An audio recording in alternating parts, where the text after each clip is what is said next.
welcome to the Megacast. I'm Tyler Keith in the studios of our flagship stations, Civic Center TV and 89.3 Lakes FM. In addition, today, as always, we're on Birmingham Area Municipal Access, both of those channels, Comcast Channel 15 and AT&T Channel 99.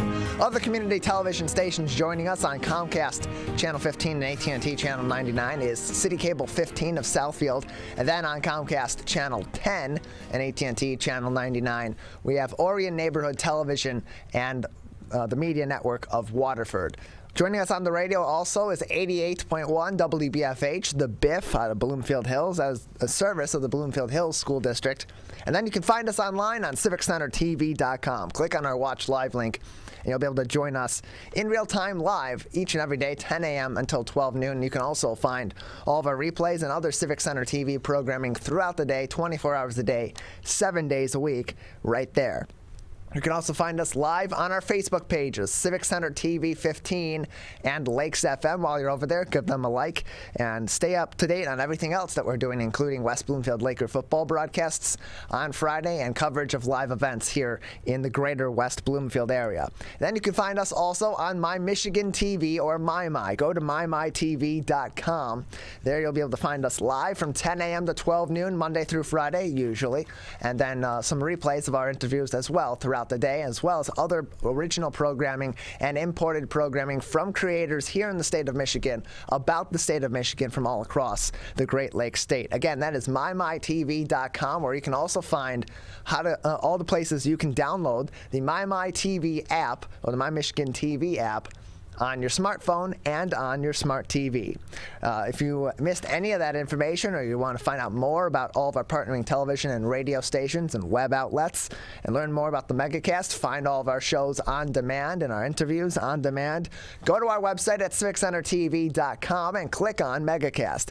There you'll be able to click on additional links that will take you to the web pages of our partnering stations, where you can find out more about stations like Orion Neighborhood Television by clicking on the Orion Neighborhood Television link, My Michigan TV by clicking on the My Michigan TV link to take you to mymytv.com, or click on either Watch Full Episodes or Watch Full Interviews to find all of our entire 2-hour episodes on demand on our website, as well as individual interviews, so that you can pick and choose what's of interest and importance to you right there. Again, civiccentertv.com/megacast. Then right next to that is Civic Center TV's coronavirus page. Here we have a lot of important information, including direct links to resources from the Centers for Disease Control and Prevention, the State of Michigan's Health and Human Services Department, and the Oakland County Health Division's individual COVID-19 web pages. Here you'll be able to find more information from reliable, trusted, expert resources on the front lines of this pandemic about the spread of COVID-19, about the variants of COVID-19,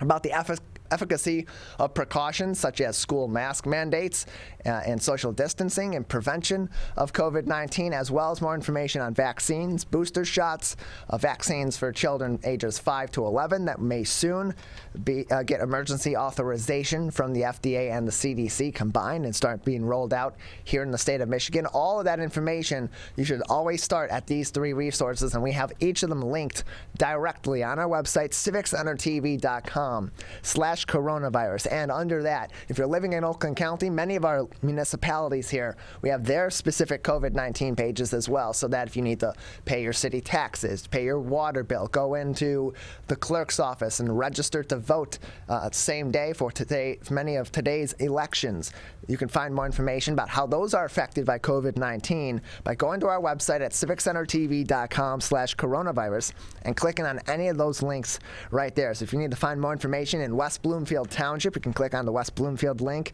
click on the Rochester link for Rochester, Troy, Pontiac, Auburn Hills, and many more. Again, civiccentertv.com/coronavirus. And usually by this point, we have many great articles from journalists across the state of Michigan posted on our website as well. But occasionally, if you've tuned into the show before, sometimes the website decides, this morning I'm going to take the day off. You know, the rest of us don't, but the website does. What are you going to do? Technology is going to technology, right? So we'll get those up there at some point this afternoon, hopefully before or just after about 1 o'clock. I will get those posted on that website if it decides to load. Sometimes it does it in 2 minutes. Sometimes it takes 2 hours. Who knows? It depends on the day. We'll get those up there later, but we do have access to that information for you. We will go through our top stories making headlines today. Bridge, Michigan has updated its coronavirus tracker after new numbers were released yesterday. Michigan reported 9,313 new COVID-19 cases on Monday, or an average of 3,104 for each of the past 3 days, pushing the 7-day average to 3,600 cases per day, up from 3,400 on Friday. The state also reported 65 additional deaths due to COVID-19. Cases have increased on Monday and Friday, despite 2 weeks previous of decreases statewide and declining numbers nationwide. Metro Detroit saw some of the biggest increases as cases climbed in Detroit, suburban Wayne County, and Oakland and Macomb counties as well. Macomb reported 1,061 cases over the past 3 days and is averaging 38 cases per 100,000 people per day, up from 31 the previous week. The percentage of cases that were positive was 11.6% over the most recent 3 days, putting the weekly rate also at 11.6%. The last time the weekly rate was higher was on April 27th, when it was 11.7%. Hospitalizations also rose over the weekend, with 2,305 patients treated for confirmed or suspected COVID-19. That up from the previous 2,247 on Friday. That full article from Bridge, Michigan Magazine will be on our website later on today, civiccentertv.com/coronavirus. Also making headlines from the Detroit Free Press, some concerning news out of Sparrow Hospital System in Lansing. This from the Detroit Free Press. In her 9 years as a labor and delivery nurse at Sparrow Hospital in Lansing, Destiny Griffin has called in sick to work just once. She keeps a box of cards patients have written her, thanking her for helping to bring their babies into the world. But over the past 20 months, working conditions and patient care have deteriorated so drastically, she said she's willing to walk off the job if things don't change. Quote, "It's absolutely a last resort," Griffin said on Thursday. "I honestly hope that leadership and management does not push us to do that. I'm nervous about what would happen if that happens, but if needed, I will. I will strike if I need to," and closed quote. As of October 30th, Griffin and some 2,200 Sparrow nurses, pharmacists, and other healthcare workers no longer have a contract. Their union, the Professional Employees Council of Sparrow Hospital Michigan Nurses Association, has been negotiating with the hospital since the summer. And while both sides have agreed to a federal mediation, union leaders say they haven't received a deal that addresses quote-unquote critically low staffing levels, said nurse and Association President Katie Pontifex. That's pushing them to hold a November 3rd informational picket. Quote, if that doesn't move them, then we will move forward with a strike authorization vote, Pontifex said, and we hope that will move them. But we are willing and ready to prepare to do whatever we need to ensure the safety of our community, and closed quote.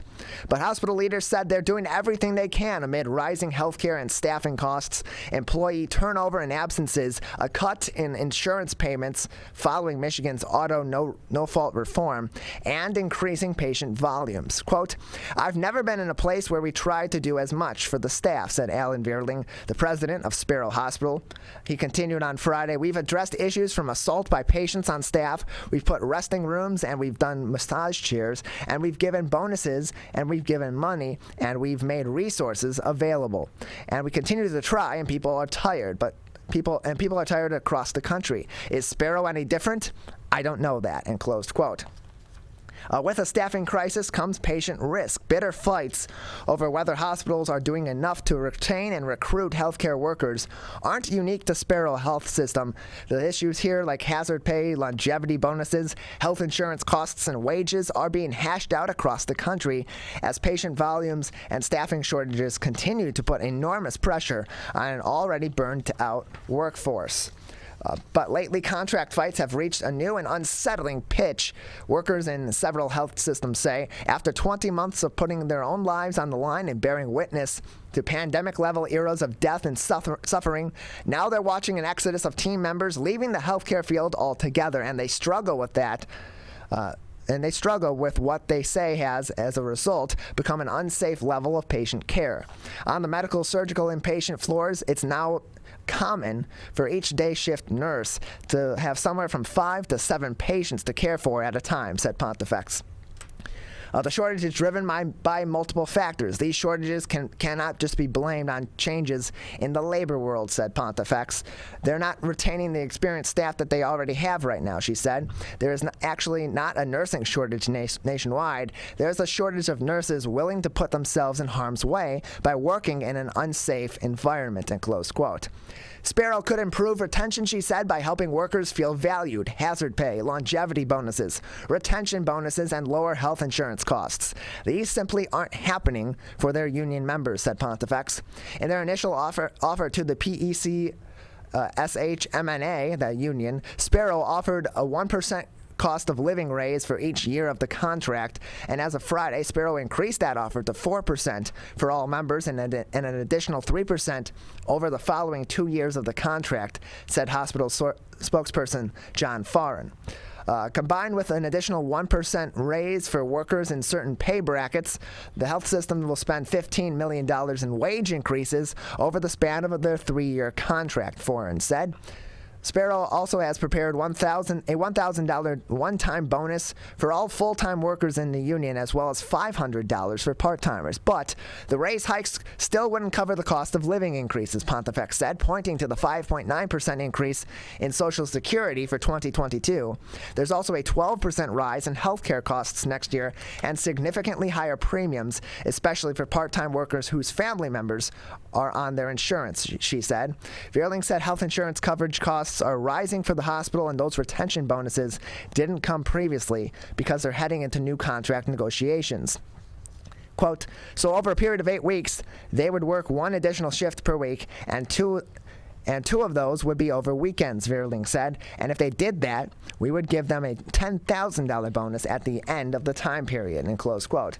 Sparrow's chief nursing officer, Amy Brown, said the hospital system has tried to add more workers. Quote, we implemented the temporary float pool, nurses, end close quote, nurses who could be sent to help wherever there were staffing shortages.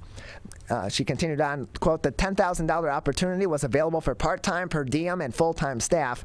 We also offer bonuses for people to pick up additional shifts. And then we had multiple times where we had travel agency nurses that were working as well. Meanwhile, more nurses have been hired, he said, but their orientation period is taking longer than usual because many are fresh out of nursing school and had to do a portion of that training virtually. Pontifex said the whole system is not fair. We are being gaslighted every day, so we're being gaslighted every day about how we don't have a staffing problem, we have a call-in problem. Well, when you tell me that we're 90 nurses down hospital-wide, and I ask you how many call-ins there are, and you say 20, that's not a call-in problem. That's an open shift problem, and it's exacerbated by the fact that you can't retain your caregivers, end close quote. Sparrow lost $31 million in 2020, said Foreign, and that was after substantial federal relief funds. We're expecting to post an operating loss for 2021 like a lot of health systems, but that's some of the bigger context. We have taken some real financial hits, so we're also negotiating in that climate. And closed quote. That full article from the Free Press on our website, civiccentertv.com/coronavirus, where it will be posted later on today. Lastly, some good news out of Detroit, where Planet Fitness will be donating treadmills and stationary bicycles to all 38 Detroit firehouses. They're planning to help install treadmills and stationary bikes in every single one of the firehouses in the city of Detroit. The treadmills and stationary bicycles will be used by firefighters and emergency medical personnel during their shifts and allow them to maintain and improve their cardiovascular health, said Detroit Fire Commissioner Eric Jones. Quote, the leading cause of death for firefighters is overexertion and sudden cardiac arrest, Jones said in the statement. Additionally, the equipment can help the firefighters relieve stress throughout their 24-hour shift, especially after returning from a traumatic or tragic scene, end closed quote. The equipment is valued at $130,000. Quote, we're proud to build on this commitment by helping these first responders who put their lives on the line every day to help others, said Brian Reef, chief executive and co-owner of the Northville-based Planet Fitness Michigan Group. That full article on our website later on today, civiccentertv.com/coronavirus, as I put my notes in the wrong spot there. And and move on. Of course, you can also learn more information about COVID-19 from trusted resources at the CDC, the MDHHS, and the Oakland County Health Division at our website at civiccentertv.com/coronavirus. We have a great show ahead for you today. Coming up next, I'll speak with the CEO of JVS Human Services, Paul Blatt. Then at 10:40, Dale Feldpausch, the director of Lifespan of Effect at the Birmingham Village Players, and Leon Judd, president of NAMI of Metro Detroit, will join me on the show. And then at 11 o'clock, the CEO of the Michigan Chamber of Commerce, Rich Studley, will join me. At 11 o'clock, Sharmila Khastagir, the member of the Kalibari Temple in Warren, and Nasy Sankagiri, a member of the Bharatiya Temple in Troy, will join me on the show. And then we'll cap off today's edition of the Megacast at 11:40, talking about travel with Dave Lorenz, the Vice President of Travel Michigan with the Michigan Economic Development Corporation. That's all coming up next. You're watching and listening to the Megacast. You see certain things get reincarnated in your children. My daughter is very much inspired by my wife's artistic pursuits.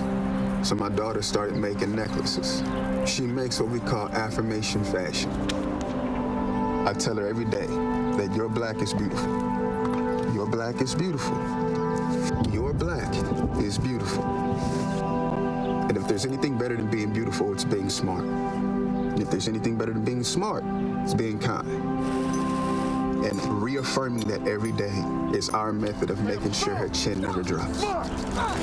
My dad wasn't around, and I remember riding a bike and falling off and cutting myself, and me never just wanted to get back on it. People ask, how your children learn how to ride a bike, and you did. I didn't teach them. I just created an environment where they taught themselves, and all I had to do was be there.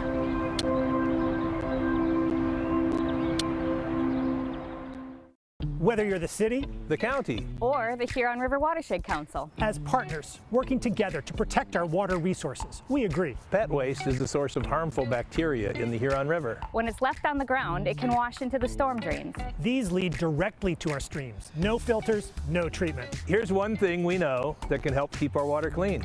Pick up pet waste and trash it. Pick up pet waste and trash it. So pick up pet waste and trash it. There's one water, and it's ours to protect. Who is struggling right now? I am. My son is. Many are struggling with anxiety, depression, and substance use. Before it becomes a crisis, reach out to MyCal, the Michigan Crisis and Access Line for free confidential support 24/7. Available in the Upper Peninsula and Oakland County. Just call or text 1-844-44-MyCal or chat online at michigan.gov/MyCal. A message from the Michigan Department of Health and Human Services. I couldn't breathe at all. There was lots of talk about putting me on a ventilator. I thought I was gonna die. I was 39 weeks pregnant and had a scheduled C-section. During that time, I got COVID and was hospitalized for a month. I had a blood clot in my lungs. It caused me to go into right-sided heart failure. I was really scared.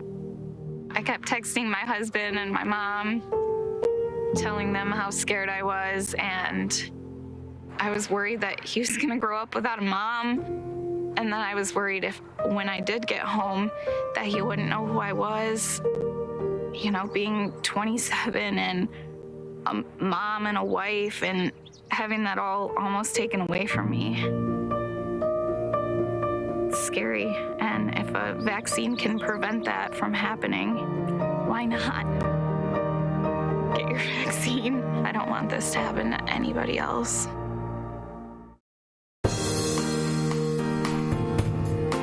Welcome back to the Megacast. I'm Tyler Keefe alongside Calvin Brown, our studio producer and board operator each and every day on the Megacast. We're live from 10 a.m. to 12 noon, Monday through Friday. You can find more information about the show and find all of our interviews and our full episodes on demand on our website at civiccentertv.com. Just click on our Megacast link. Joining us now is Paul Blatt. He is the CEO of JVS Human Services, back with us once again on the Megacast. Paul, thanks for being with us. Good morning. How are you? Doing all right. How are you, Paul? Hanging in. So for the past 30 years, Women to Work has been helping women in need of a fresh start and needing immediate employment. Right now, getting women back in the workforce is a big goal across the board here in the state of Michigan. We just talked yesterday, or just recently, with Jennifer Llewellyn from Oakland County, Michigan Works, about that ongoing crisis within a crisis here in Oakland County and throughout the state of Michigan and the country. Tell us a little bit about Women to Work and what this program does to get women back into the workforce. Yeah, so you're fortunate to have Jennifer on earlier. Jennifer's an amazing resource. We partner with Oakland County Michigan Works in operating their Waterford location, so I'm excited that the exposure is there. Women to Work is a program that JVS, as you said, has been doing for over 30 years. Women in the workforce, I'm sure over 300,000 women have left the workforce in this past year and a half, many of whom are still struggling to return because childcare and before and after care for schools is still not available to many people.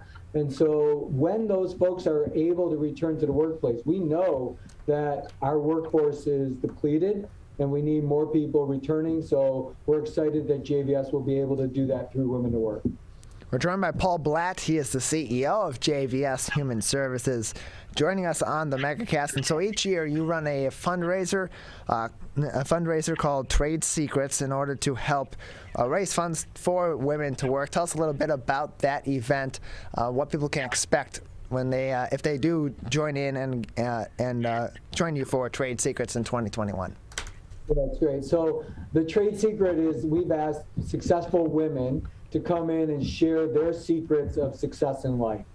This year, Sherry Finsilver is going to be our honoree and talking about the work that she has done in helping the Tremor Association and all the work that she has done in the community in a meaningful way. We're also acknowledging, it's really exciting, a woman who was part of the Women to Work program over 30 years ago. And her son recently reached out to us to talk about Women to Work 30 years ago and how that afforded him to get to a place of success and really attributes the JVS Women to Work program. So we'll be hearing from him about what has happened and how his life was impacted by the program. For folks that want to join us live, they can come in person at the Troy Marriott. We're asking that only people who are vaccinated join us that evening. And there's an option for people to join us virtually as well. All proceeds from the event go to support the Women to Work program. You can learn more information about the Trade Secrets event with tickets starting at $150 for the online event and that are available through email as well by going to their website at jvshumanservices.org. And so Paul Blatt is with us, CEO of JVS Human Services. Back on the Women to Work front, what are some of the programs within Women to Work that these women that do join the program go through, and how are those programs beneficial in getting these women that are looking to get back into the workforce able to put their best foot forward and seek those jobs that they're looking for?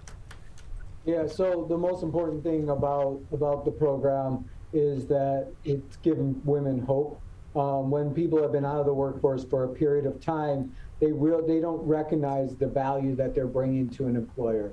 So the Women to Work program helps build that camaraderie through this cohort that really teaches women all of the skills that they have to bring to an employer and how to enter that workforce. So it's going to be teaching LinkedIn skills and interviewing skills.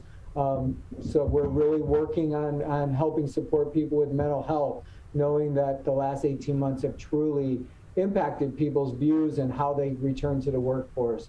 So all of those things brought together, led by Judy Richmond, who has been doing this work for us for 25 years in that space, really brings great value to the women that are participating.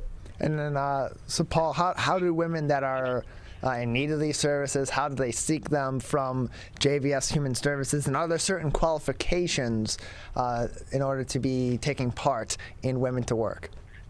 Yeah, so it's go to our website, jvshumanservices.org. they could call our main number at 248-559-5000 and inquire about it and find out more information about the program. The best part of the fact that the program is philanthropically funded is that we don't have as many constraints as other programs may have. So if people who are identifying as women that want to and are looking to return to the workforce, we want to be able to support them. We're joined by Paul Blatt. He is the CEO of JVS Human Services, joining me today on the Megacast. And so, Paul, as part of the Trade Secrets event this year, if people are attending that event, they're going to hear some great speakers. Will they also be able to have any sort of Q&A session or a meet and greet with these speakers as well to kind of pick their brains a little more about some of the topics that they're speaking about and maybe gain even additional insight? Yeah, not this year, right? This year we're really... unfortunately, the virus still has too much control of our lives. So I'll put it out there and say, please get vaccinated so we can all get over this. So this year we're really working. It is going to be a nice night of in-person interaction. However, we're really encouraging our folks to be socially distanced and masked when they're not eating, because we really want to create a safe environment for all. We're joined by Paul Blatt. He is the CEO of JVS Human Services, joining us on the Megacast, their Trade Secrets event, their 2021 fundraiser. You can find more tickets for that and get your tickets for that starting at $150 for the online event by going to their website at jvshumanservices.org, where you can also learn more about their Women to Work program. So, Paul, the Women to Work program, it's been in place and been helping women get back into the workforce for over 30 years. How long is the program thereabouts, and what have been the results of it in terms of getting those women that go through the program back into the workforce as they seek to do so? Wonderful question. So the program, the regular Women to Work program, is a 5-week, twice-a-week program that people come in for half a day, and interact with each other and gain skills. We also offer a different program that adds a computer training, Microsoft Office Suite training, which that turns into a 12-week program, but then the person's walking away with significant Microsoft Office Suite skills. And so that's how long, and that's the space. And I forgot your other question, Tyler. I'm sorry. My questions were, how long does this program go on for? When someone joins the Women to Work program, how long are they dealing with that? And then what are the typical results on the other side? So thank you. And that's really important, because the impact on people's lives is significant.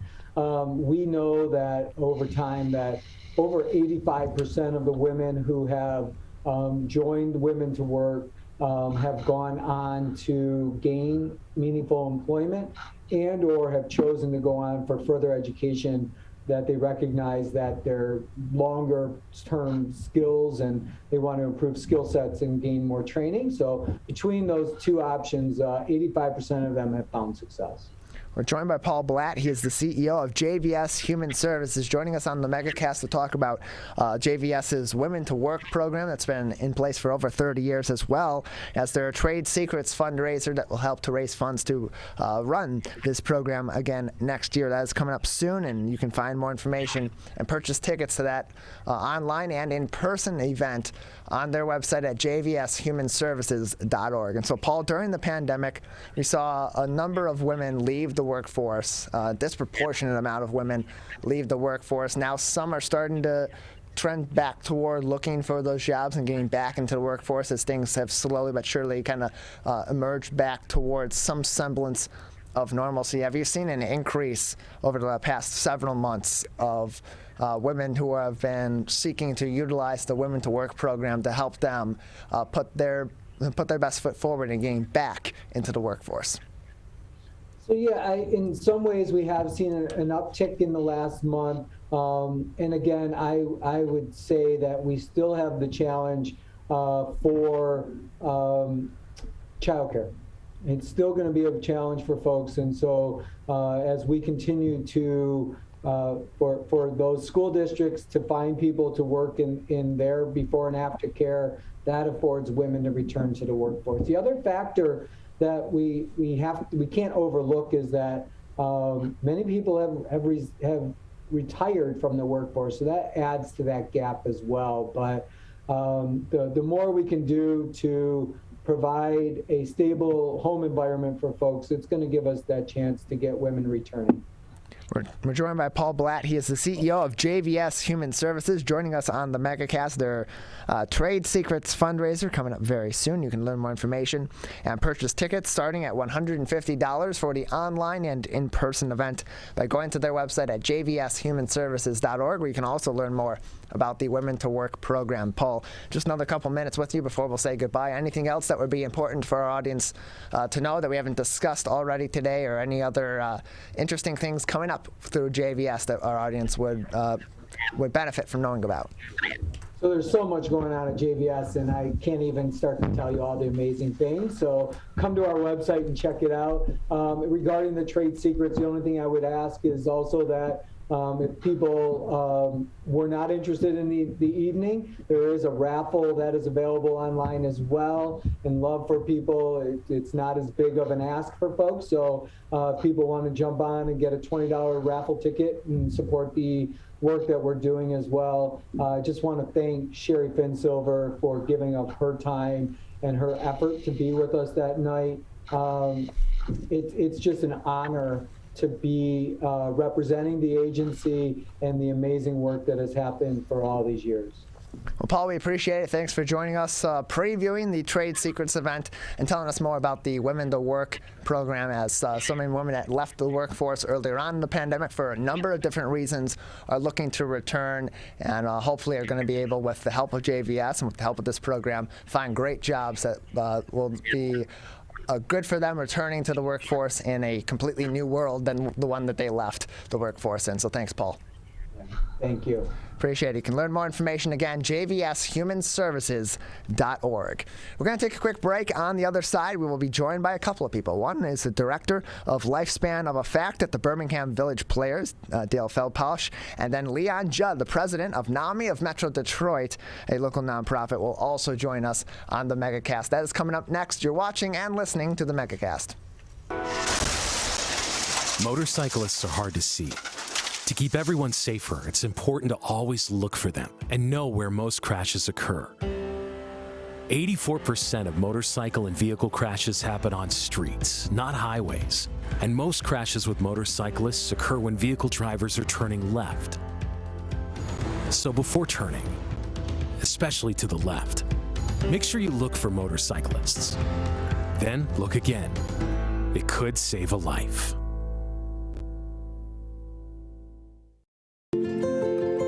To Sophia and Gabriel. Even though these old knees can't follow on your adventure to the forest today, these flowers represent my love. These stitches and threads join us together. And wherever you see a flower, a bird, a beautiful tree, know that my love is with you. Make the forest part of your story at a park near you. Find one at discovertheforest.org. Can I ask you a question? Why did you get your kids vaccinated? It was hard for them to social distance, to be isolated from their friends. I want them to get back to school and sports games. So as a pediatrician, I recommend the vaccine to everyone I know. The boys lost a former teammate and classmate who was only 20 years old. It's been a devastating year. We want to get back to normalcy. Our daughter is really looking forward to being with her friends, being a kid. It's the Great Lakes water, and so what people do ends up in our waterways. Flushable wipes are just evil. They should be thrown away. They're impossible to destroy, and they can cause significant problems. One of the main things when you're cooking is to not dump fats, oils, and greases down your drains. They stick to the sides of pipes. They stick to everything they come in contact with. Don't put it down the sink. There's one water, and it's ours to protect.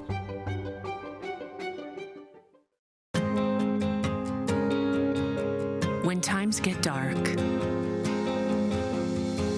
we can't see the help that's all around us. When you don't know where to turn, let 211 be your guiding light.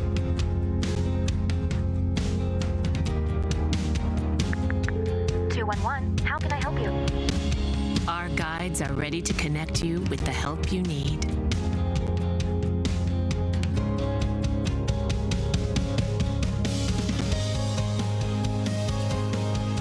For help with food, healthcare, mental health, and other resources.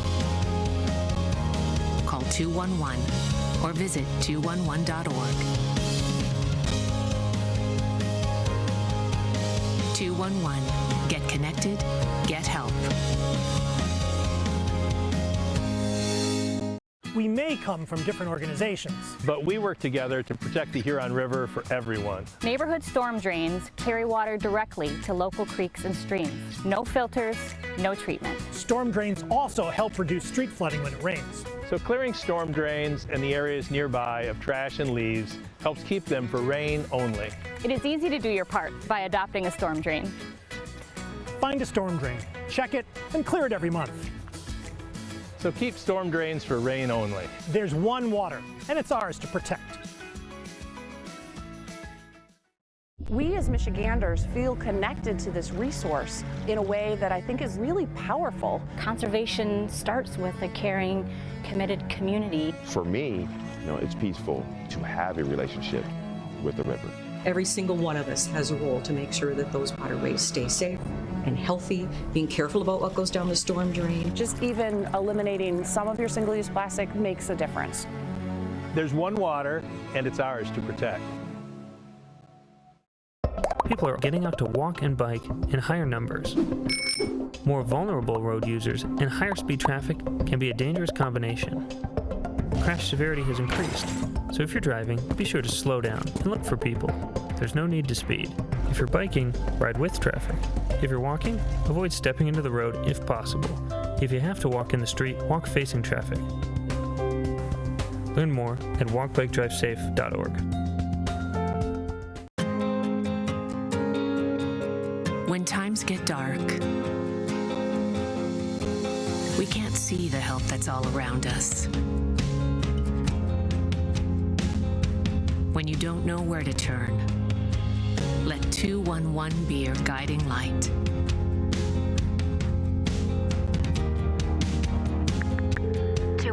How can I help you? Our guides are ready to connect you with the help you need.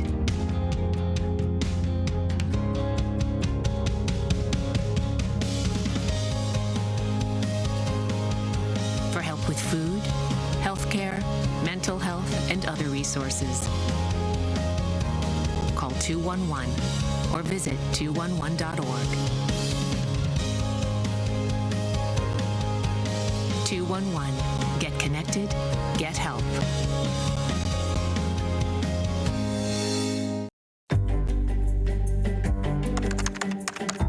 Parents do a lot of worrying. Get your kids caught up on childhood vaccines to protect them from these 14 preventable diseases, and you'll have 14 fewer things to worry about. Vaccines are safe and effective and save lives. So let's get caught up on vaccines and worry about something else. Get the facts at ivaccinate.org. Welcome back to the Megacast. I'm Tyler Keefe in our studios here in West Bloomfield Township, where we broadcast live from 10 a.m. to 12 noon, Monday through Friday on the Megacast. You can find all of our shows on demand on civiccentertv.com/Megacast, as well as each and every one of our full interviews. So if you can't tune in for the full 2 hours, only certain interviews are really of interest to you. You can pick and choose and watch us on your own time, or join us live on our Civic Center TV Watch Live page, Monday through Friday from 10 a.m. to 12 noon. Joining us now are a couple of people. Dale Feldpausch, she is the director of The Lifespan of a Fact, a play that is going to premiere November 5th at the Birmingham Village Players, and Leon Judd, who is the president of the National Alliance on Mental Illness of Metro Detroit. Joining us to talk about The Lifespan of a Fact, which is a comedy that is coming up that is talking about a very serious topic and raising awareness for a very serious topic as well. And so Dale, Leon, thanks for being with us today. Thank you. To be here. Appreciate it. So let's start with you, Dale. Tell us a little bit about this play and why the Birmingham Village Players decided to partner with NAMI of Metro Detroit in premiering this play and running this play beginning November 5th and running through November 21st. Well, this I found this a very interesting play when I first read it and heard about it, and when I pitched it to the Village Players Board, I said it was a comedy because there are a lot of laughs in it, and there are a lot of there's a lot of laughs in the conflict between the writer and the fact checker, but it does deal with a very serious issue, which is teen suicide, death by suicide. But it's kind of tangential. An distinguished essayist has written an article, though he would call it an essay. It's very particular on that point, describing, chronicling a young man who, and this is a true story, jumped off the tower of the Stratosphere Hotel in Las Vegas, which is 1,149 feet high. But the essay that he wrote talks about much more than, that's not the complete focus of it. It's a work that deals with Las Vegas and the whole culture of the time. While the death by suicide theme is present, it's not the overwhelming theme. The main story is, does a story have to be factual to be true? With the author believing that facts can be arranged and nudged and altered in the service of a greater truth, and the fact checker believing that no, it has to be exactly accurate as it happened. And that's the conflict in the play.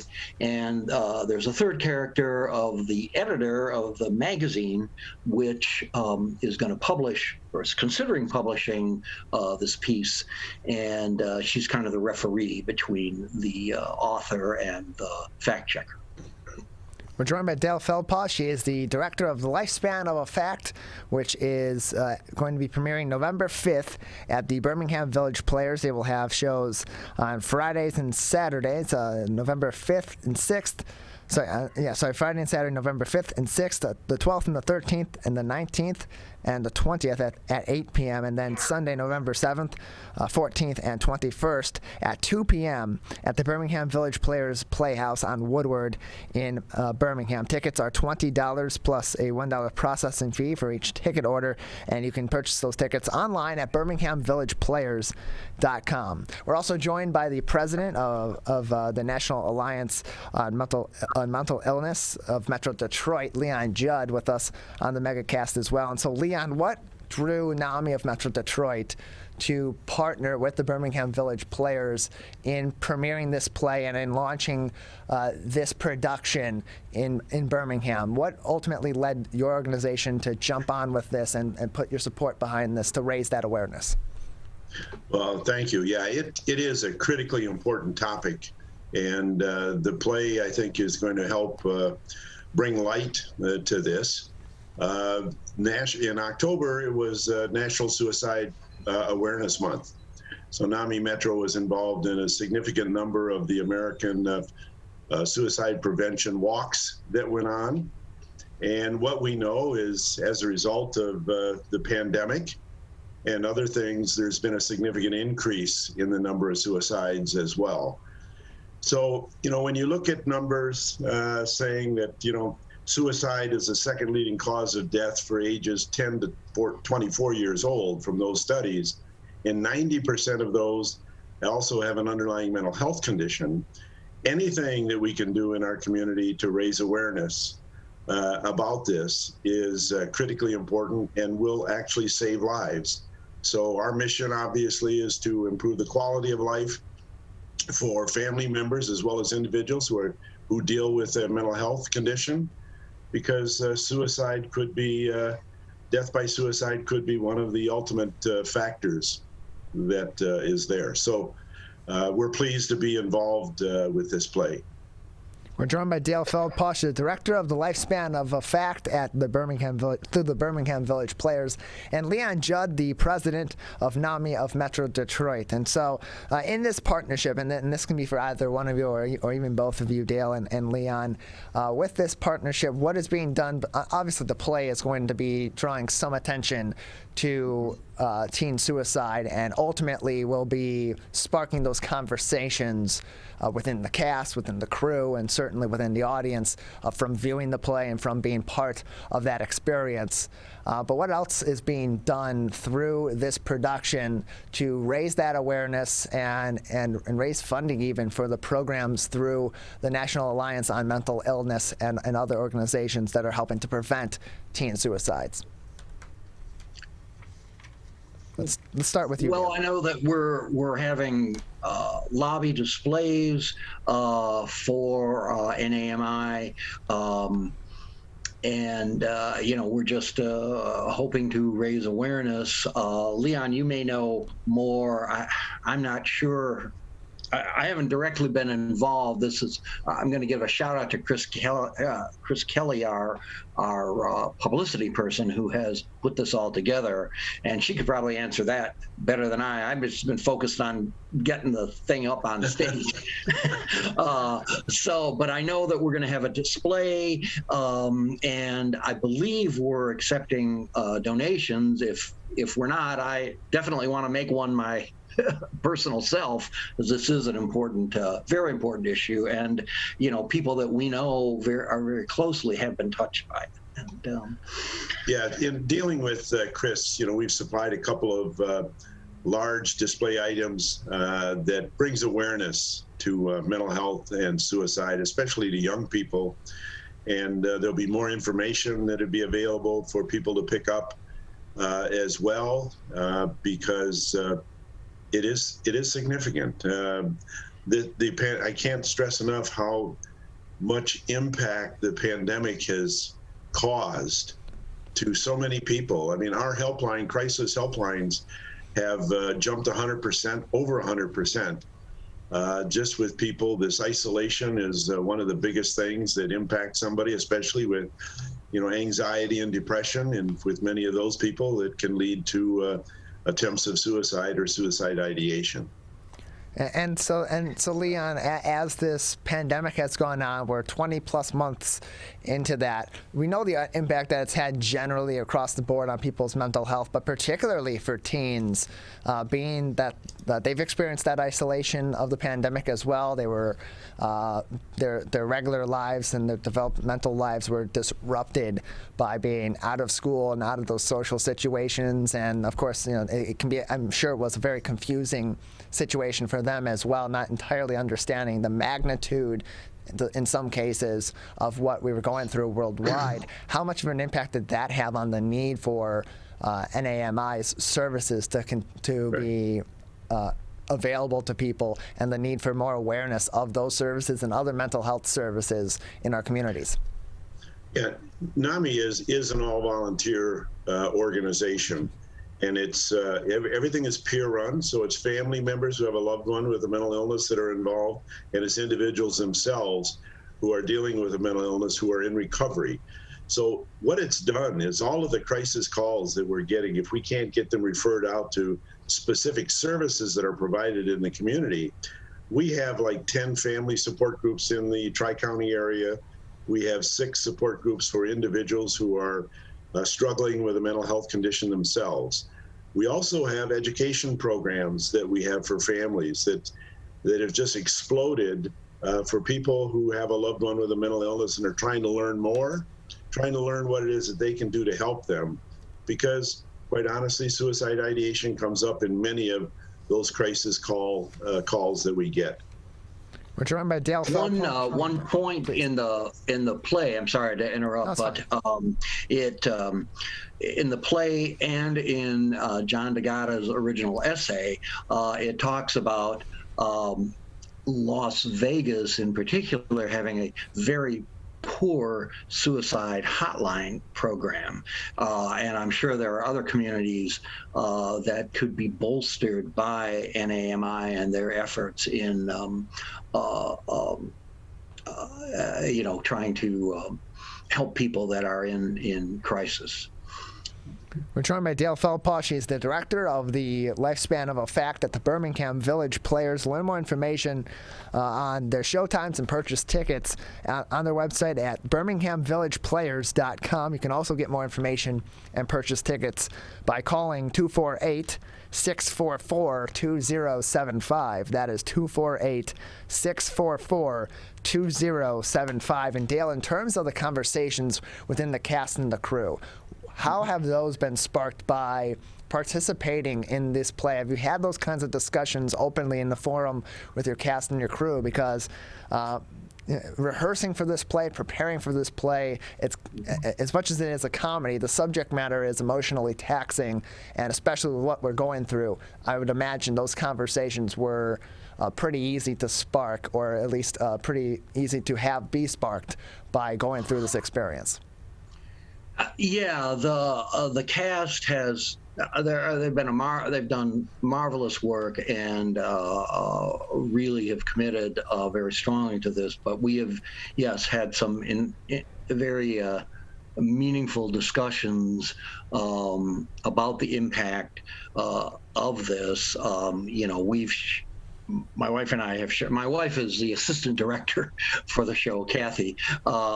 And we've shared some of our experiences, and they've shared some of theirs. One of the cast members is a doctor in his real life occupation, and he's had experiences, and we've all been very very cognizant of the deeper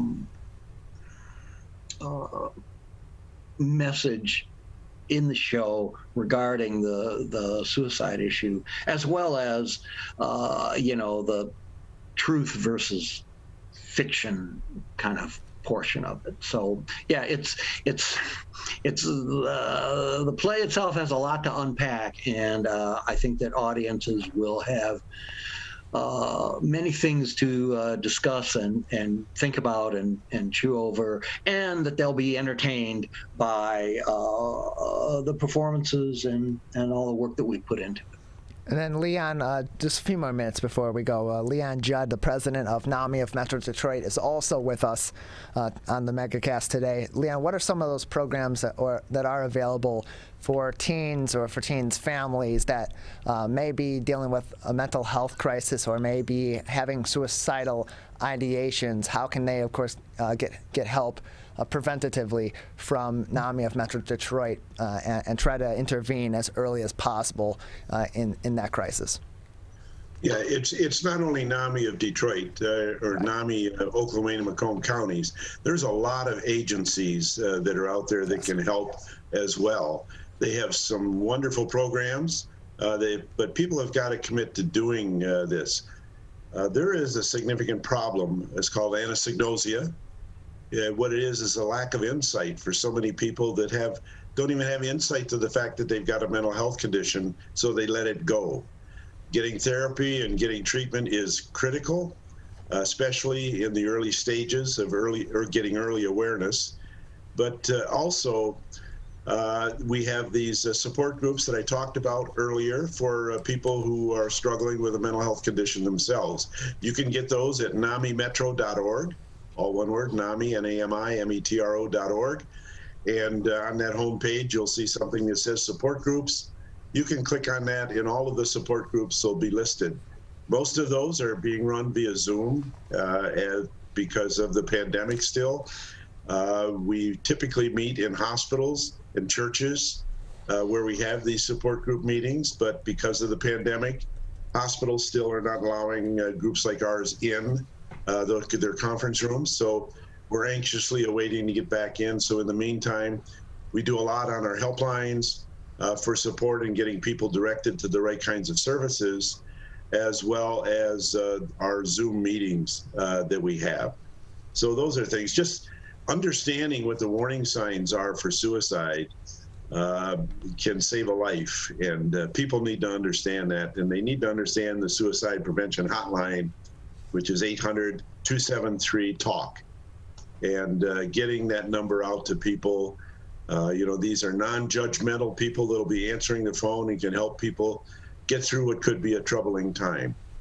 Well, Dale, Leon, we appreciate your time. Thank you for joining us today to talk about this upcoming play, Lifespan of Effect, at Birmingham Village Players, running November 5th through the 21st on a number of different dates and times. You can find more information on birminghamvillageplayers.org and learn more about NAMI of Metro Detroit at namimetro.org. And appreciate you two coming on to talk about this and to bring awareness to the campaign for bringing a greater awareness to teen suicide and hopefully preventing many more in the future.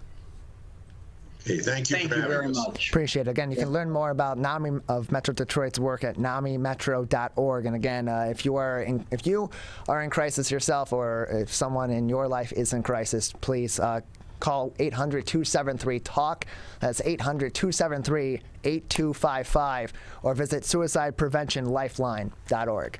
We're going to take a quick break. You're listening to the Megacast on your radio homes for the show, 89.3 WBLD Orchard Lake and 88.1 WBFH Bloomfield Hills. After the break, Rich Studley, the CEO of the Michigan Chamber of Commerce, will join me. That's coming up next. You're watching and listening to the Megacast. We may come from different organizations, but we work together to protect the Huron River for everyone. Most of the pollution that goes into our rivers is carried by rainwater that flows off of roads, parking lots, and rooftops. The leaves and bark of a single tree can retain a surprising amount of rainwater. Depending on its size and species, it could be 100 gallons or more. It is estimated that an urban forest can reduce annual runoff by up to 7%. Here's one thing that we know can help keep our water clean. Plant a tree. Plant a tree. Plant a tree. There's one water, and it's ours to protect.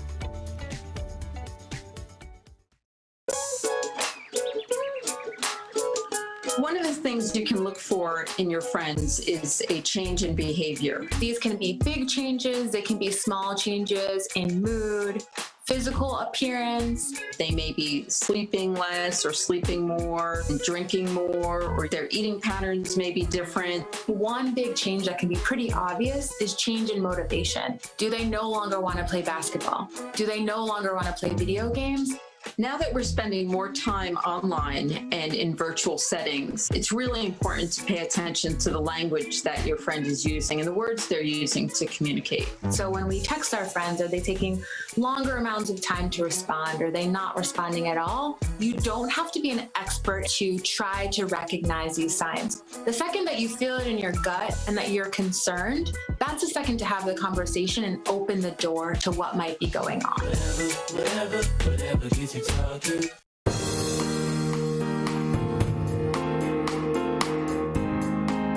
Joining us now is the CEO and the president of the Michigan Chamber of Commerce, Rich Studley, as we are preparing sooner rather than later for OSHA to enact rules and regulations regarding President Joe Biden's federal vaccine mandate for certain businesses, particularly those that have 100 or more employees and have federal contracts or work with federal contractors as well. That's going to affect many businesses here in the state of Michigan, and we're joined now by Rich Studley to talk about some of those ways that these mandates would affect those businesses and why they have and what concerns these businesses have. Rich, thanks for being with us today.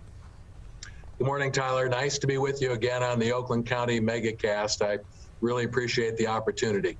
Appreciate having you on. So a new coalition has launched with the goal of trying to get the president to reconsider these vaccine mandates. Now, on one hand, you think about a lot of the smaller businesses in the state of Michigan that really can't afford to change their regular operations.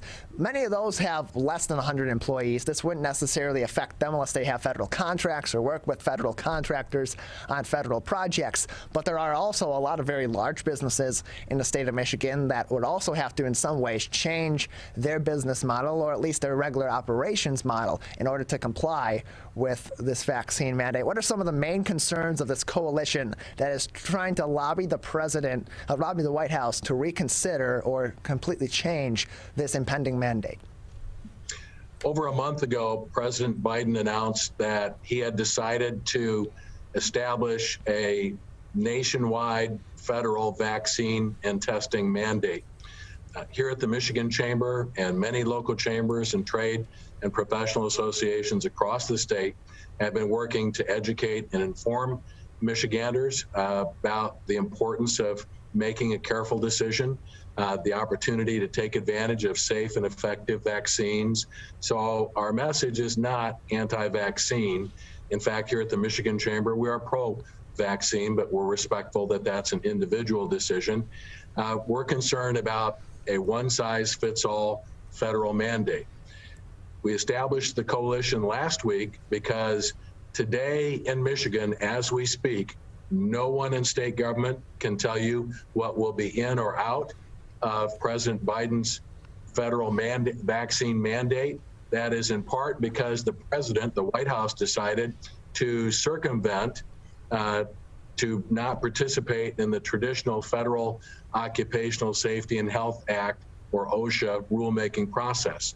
Ordinarily, even with an emergency standard at this point, everyone who lives and works in Oakland County, everyone who lives and works across our state would have seen a proposed rule, and through a public comment period had the opportunity to ask questions and provide input. So if there is going to be a federal nationwide standard, we could help make it more efficient and more effective. We're very respectful of the president and the governor, but what we've said to the president and the governor through the Listen to My Business Coalition, 17 trade and professional associations and local chambers representing literally thousands and thousands of employers in Oakland County and across the state have said, Mr. President, please hit the pause button. Please stop and reconsider your federal mandate. At a minimum, please go through the traditional open rule process. Tyler, you know, in Oakland County government has worked with local chambers and businesses across the state. If there's one thing employers have learned over the past year, it's how to operate safely to protect employees and customers from COVID. But we also know that Michigan isn't like Maine or Missouri or Montana.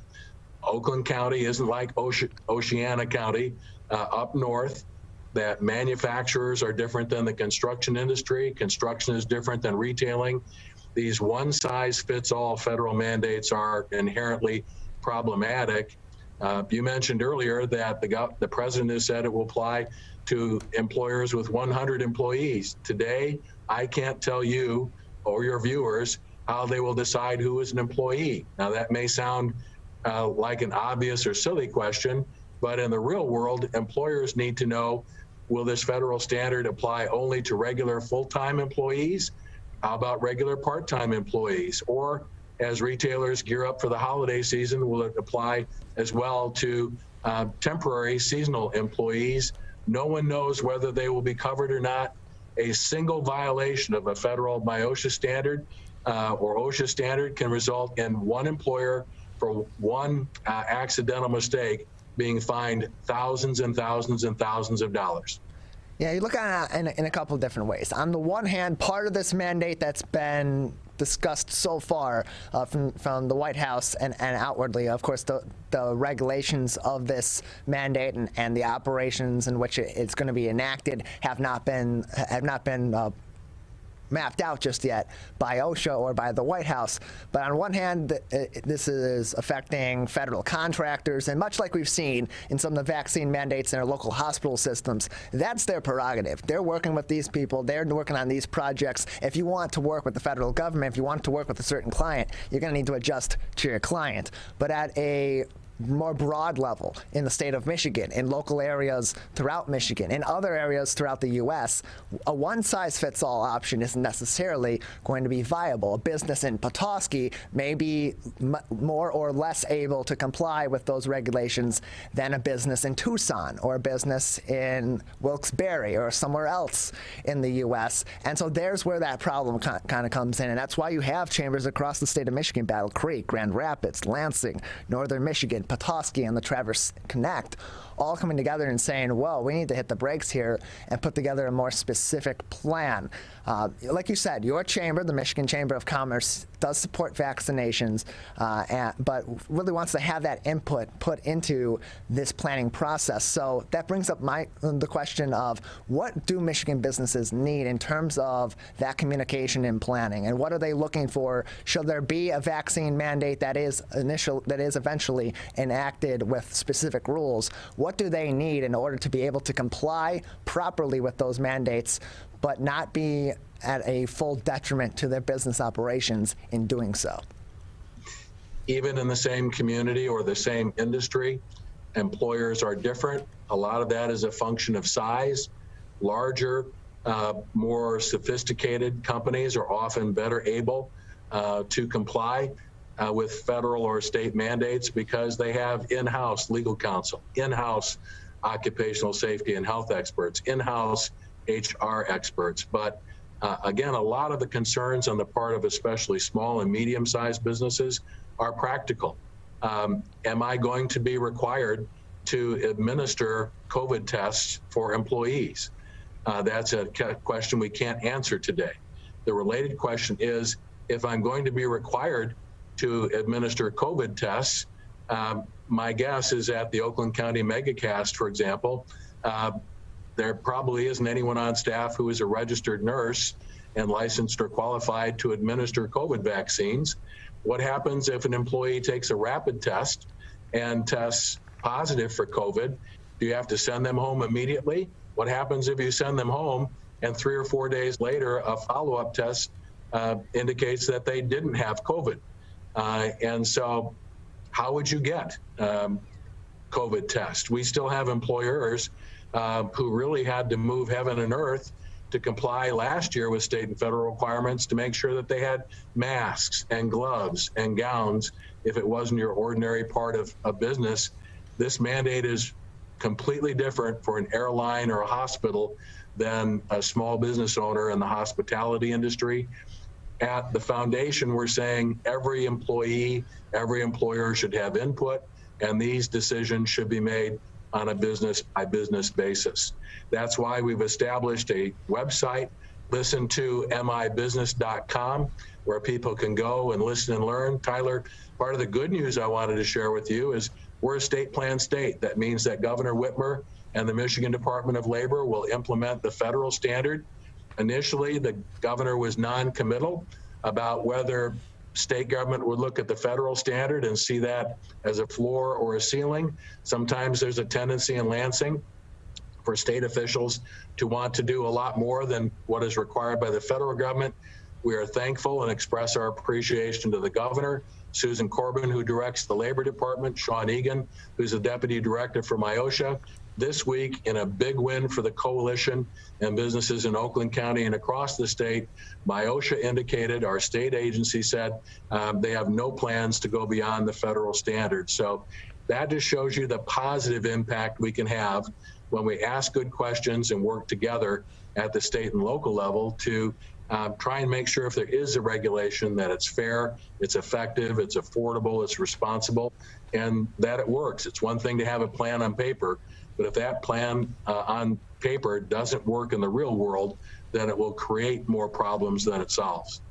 We're joined by Rich Studley. He is the president and the CEO of the Michigan Chamber of Commerce. Their coalition encouraging federal federal workers, including OSHA and the White House, to listen to local businesses and state businesses and chambers of commerce as they're enacting rules for an impending vaccine mandate at the federal level. Their website to learn more information about their efforts and what they're looking for is listentomibusiness.com. Listentomibusiness.com. And recently, Rich, Governor Whitmer reinstated the prevailing wage requirements. She directed a state agency in order to do so in coalition with union members across the state of Michigan. For those that are unfamiliar, what is this prevailing wage requirement, and how does that being reinstated, how will that affect Michigan businesses, particularly your chamber members? Michigan's Prevailing Wage Act was repealed by the legislature in response to a citizens' initiative, a petition drive that gathered more than enough signatures. When that happens, the proposal is submitted to the legislature for approval or disapproval. They have 40 days to take that action. They did.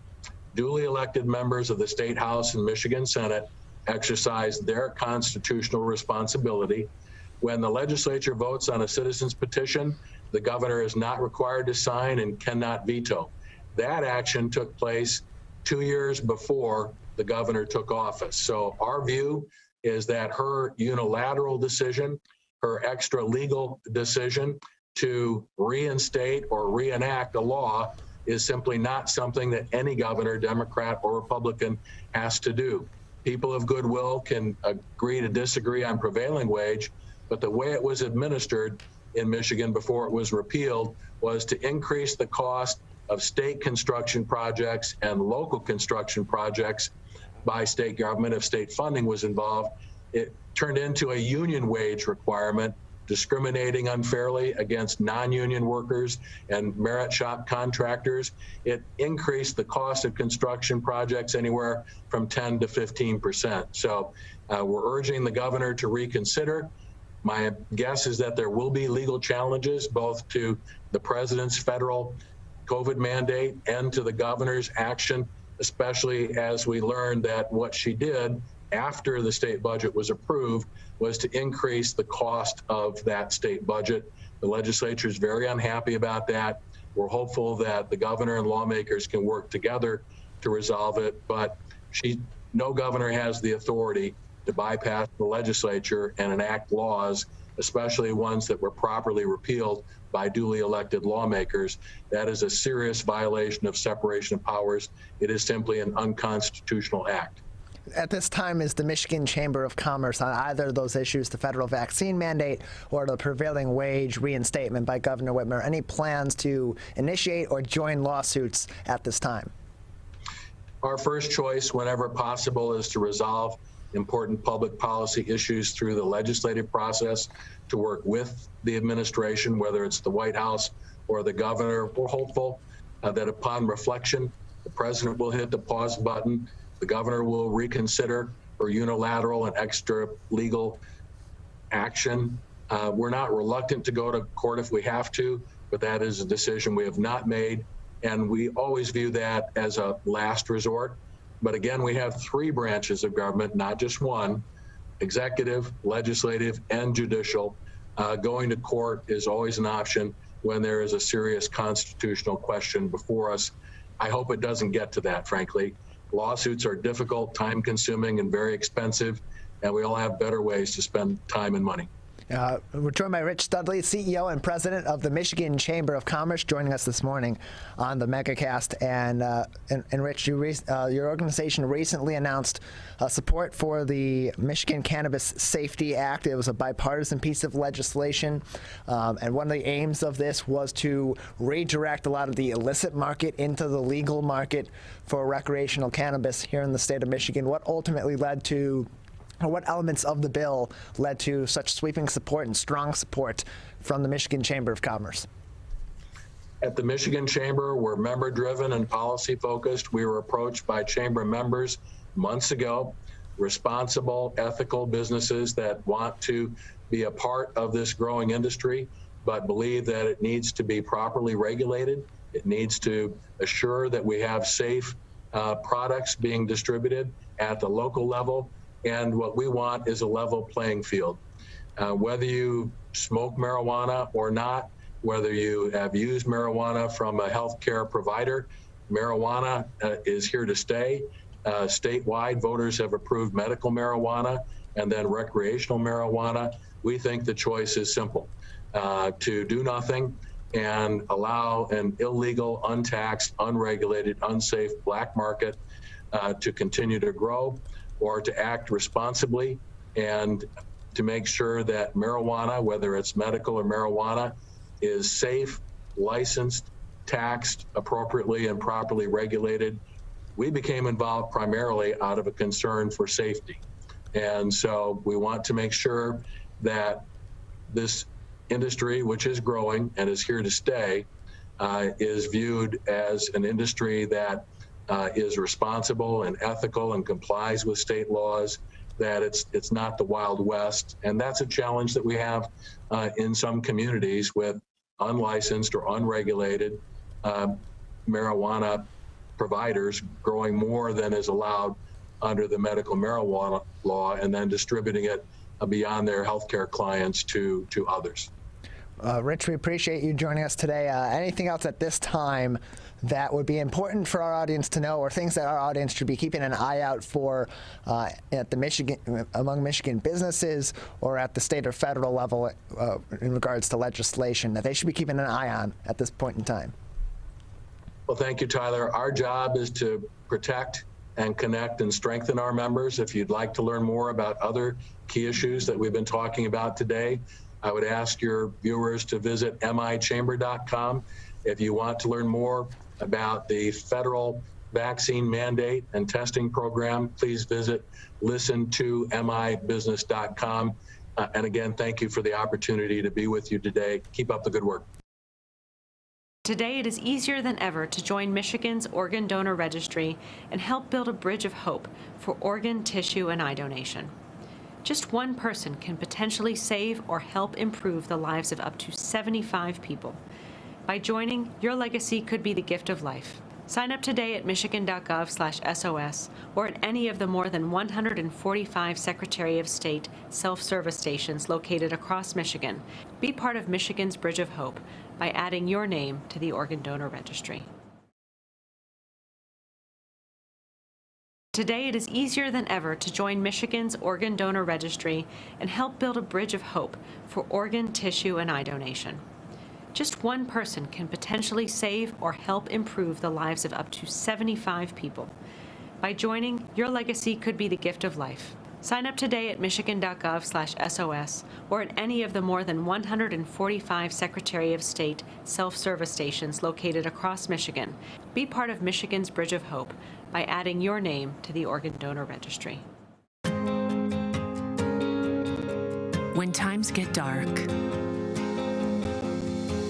we can't see the help that's all around us. When you don't know where to turn, let 211 be your guiding light.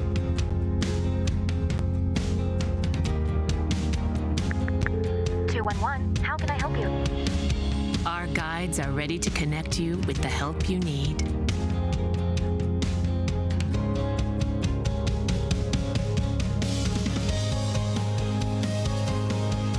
For help with food, healthcare, mental health, and other resources,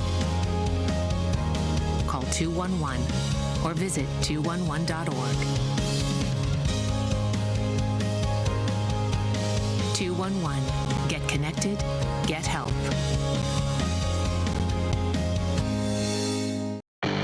How does marijuana affect the teen brain?